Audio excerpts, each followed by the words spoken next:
Hello students, today I'll do the explanation of Unit 2 of the essay The Essentials of Education by Richard Livingstone. In Unit 1, we saw that how Livingstone has put forward that what should be the aim of education or what we require from education, what should be the purpose of education. Now let's see what he discusses in Unit 2. So far, so good. So up till now, whatever discussion he has put up in Unit 1, it was good. But a very important question remains unanswered. And what is this question? Let's see. We should desire excellence, pursue the first rate. But in what fields? So he says that it is fine that we should always pursue or look up for what is first rate in everything, what is excellent in everything. But what are those fields where we should seek the first rate? In which fields should we seek the first rate? The difficulty with education, as with life, is that it has so many fields.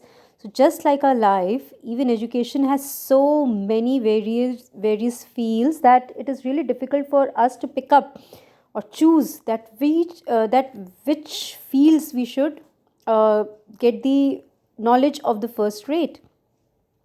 One would like to know the first rate in all of them, but that is impossible for the limited mind and energy of man.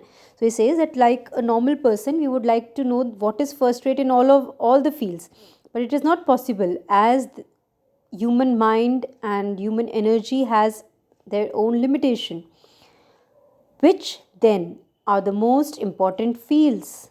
Or, narrowing the problem further, which are those in which every human being ought to know the first rate? So he says that if the human mind and energy has limitations of its own, and it is not possible for an individual to gain first rate knowledge in all the fields, then which fields should he opt for? Should one opt for? These should enter into the education of all, and these particular fields in which every individual needs to know what is first rate, these fields should be a part of common education. The most obvious field is our job in life, our vocation in the usual sense of the word. So, what we need to know first of all is that what is first rate in the field which we are pursuing as our job in life.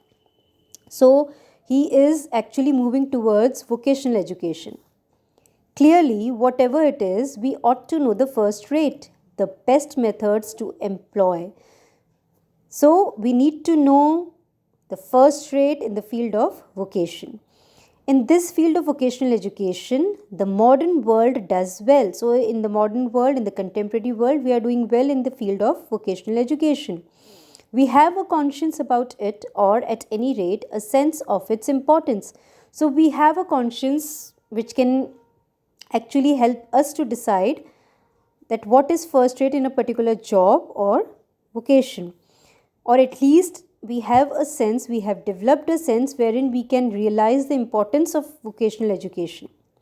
Our provision of vocational education is good, and in engineering or medicine, commerce or technology, nursing or hotel keeping, or any other of those activities which make up material civilization, we believe in quality, in the first rate. We have a clear idea of what it means and we often achieve it. So he says that if we analyze the various fields in the modern civilization, whether we are talking about engineering or medicine, commerce, technology, nursing, hotel keeping, or any of the other activities, whichever are a part of which all are a part of material civilization, then it is true that we all believe in quality, in the first rate, in whatever is excellent in these fields. We have a clear idea that what these things mean, and we are often able to achieve the first rate or the excellent in those fields. I shall therefore say nothing more about vocational studies. So he says that I won't discuss further about vocational studies because we all are good enough as far as vocational education or knowledge about vocation is concerned. It is perhaps the only branch of education in which we are entirely successful, and there is no risk of its being ignored. So he considers vocational education as the only branch of education in which we all are completely successful, and it is not there is no possibility for this field being ignored by any of the individual in his or her life. An educated man should know what is first rate in those activities which spring from the creative and intellectual faculties of human nature. He says that an educated man should know what is first rate in those activities. So, after vocational education, he says that all those activities wherein we should know the first rate, these are the activities which emerge from the creative and intellectual faculties of human nature, such as literature, art, architecture, and music. So, he is now talking about four other fields after vocational education. He is talking about literature, art, architecture, and music. I should like to add science and philosophy, but in these two subjects it is difficult for any but the expert to estimate quality, and many educated people have not the close knowledge necessary to judge work in them. He says that along with literature, art, architecture, and music, I even want to add science and philosophy. But he says that in these two subjects, it is really difficult for even the for common people to actually estimate what is quality, what is first rate in these subjects. Only experts have that sense to judge what is first rate in these two subjects, that is science and philosophy. And he says that many of the educated people do not have the close knowledge which is necessary to judge what is first rate in these two subjects, science and philosophy. On the other hand, everyone has close and daily contact with the other four. But if we talk about literature, art, architecture, and music, we have encountered these four fields in our life, in our day-to-day routine. Architecture surrounds him in every city. Literature meets him on every bookstall.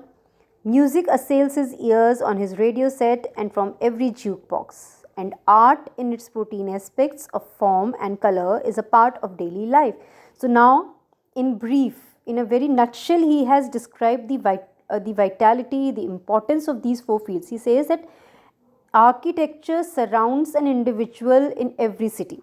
We see the work of architects in every city, and it surrounds every person. Everywhere, wherever we move, we can see the work of architecture. Literature meets him on every bookstall. On every bookstall, we see works of literature. Music assails his ears. Music actually attacks the ears, impress the ears of an individual on the radio set and from the jukebox. Jukebox is a music playing device. And art, in its ever-changing aspects of form and color, is a part of the daily life of an individual. The architecture may often be bad, the literature and music often puerile, the art often undeserving of the nature.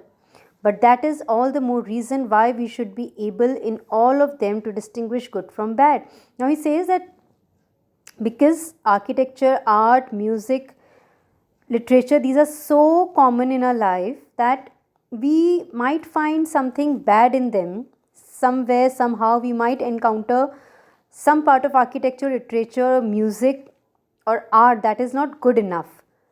But still, this is the only reason why we need to know what is good and bad in these four fields, that is architecture, art, literature, and music.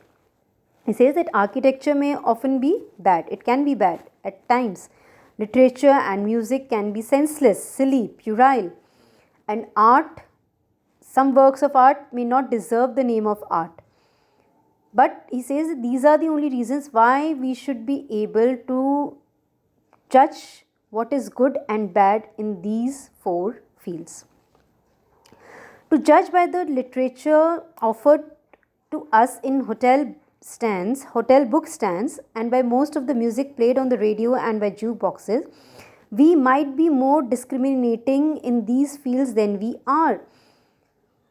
Now, we need to distinguish real work of literature, art, music, architecture from the ones which are served to us daily on daily basis. So we need to know what is good and what is bad in these four fields. If it be said that music and art and literature are not essentials of life but its frills, I would reply that if so, it is curious that they are among the few immortal things in the world, and that should a man wish to be remembered 2000 years hence, the only certain way is to write a great poem or book, compose a great symphony, paint a great picture, carve a great sculpture, or build a great building. Now, this is a pretty long sentence, so I'll take it bit by bit. Now he says that if it be said that music and art and literature are not essentials of life but its frills. So if it is argued that these are not essential part of life, music, art, literature. Now he says that for this I would reply that if we consider these subjects as the frills of life and not important or essentials of life, then he says that it is curious that they are among the few immortal things in the world. Art, architecture, music, literature, these four are among the few immortal things of the world, and that should a man wish to be remembered, and if a person wants to be remembered even 2000 years after his death, the only certain way is to write a great poem. Now, how a person can be remembered even 2000 years from now? The only possible way is if a poem is written about him, or a book is written, a biography is written, or a great symphony, a great musical piece is composed in which he is alluded, or he is praised, or he is remembered, or a great picture is painted, or maybe his statue is carved, or a great building is built by his name. Only these are the ways how a person can be remembered even 2000 years from now.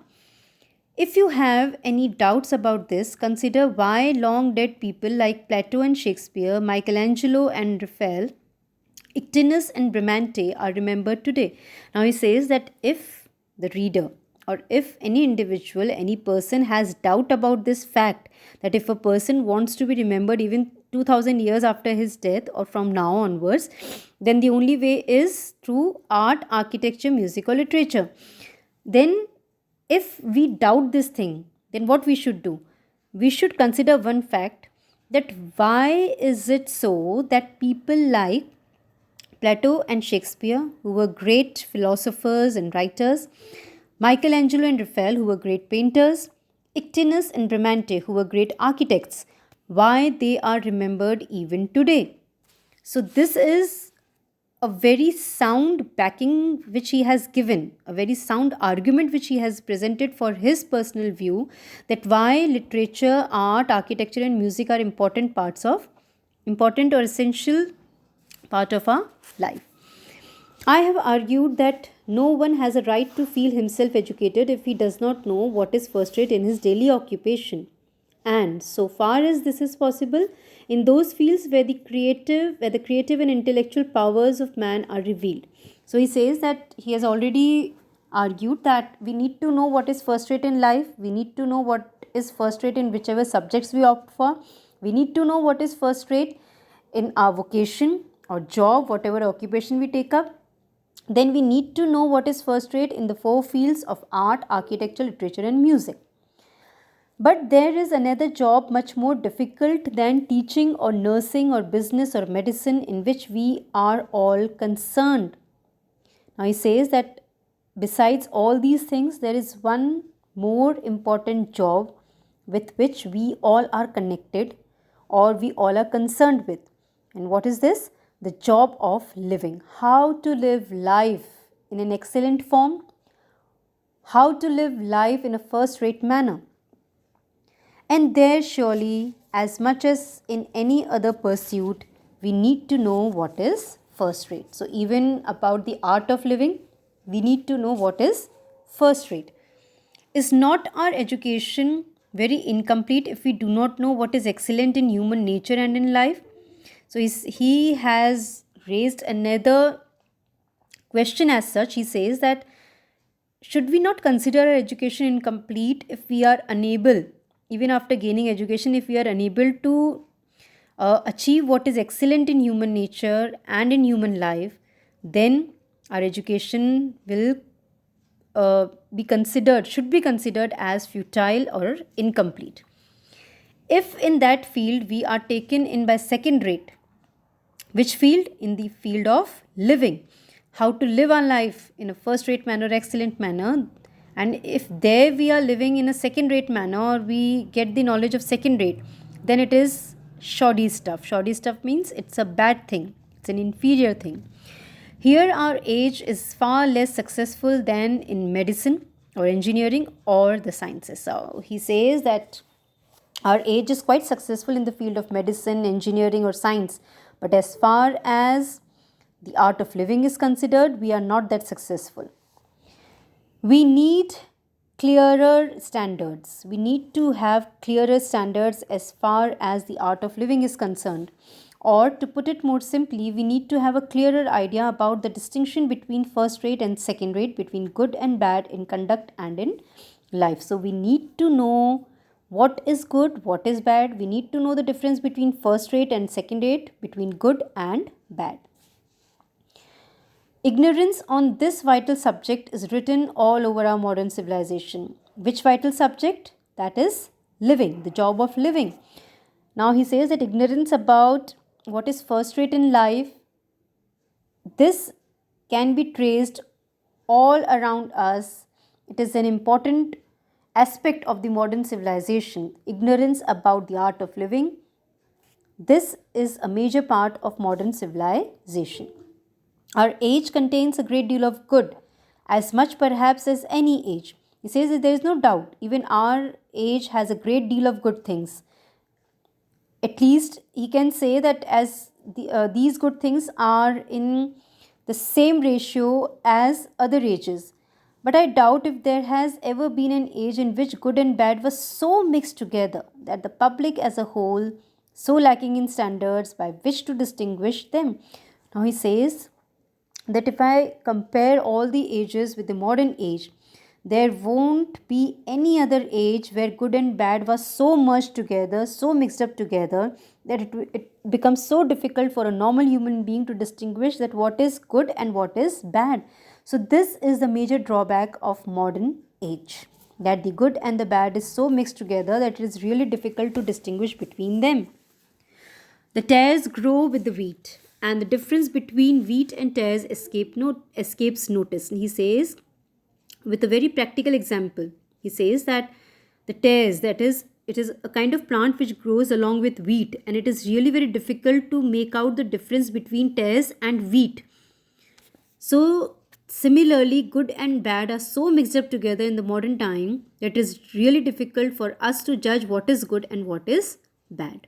If anyone thinks that I am exaggerating, let him look at our films and even more at our advertisements, our radio, or at many of our newspapers. He says that if a person, if anyone thinks, if a reader thinks that he is actually exaggerating about the modern world, the facts about modern world, then that person should look around and observe the films of the modern times, or the advertisements, or whatever is telecasted on radio, or maybe even the newspapers. Here we can find very clear and precise examples of how good and bad are mixed together.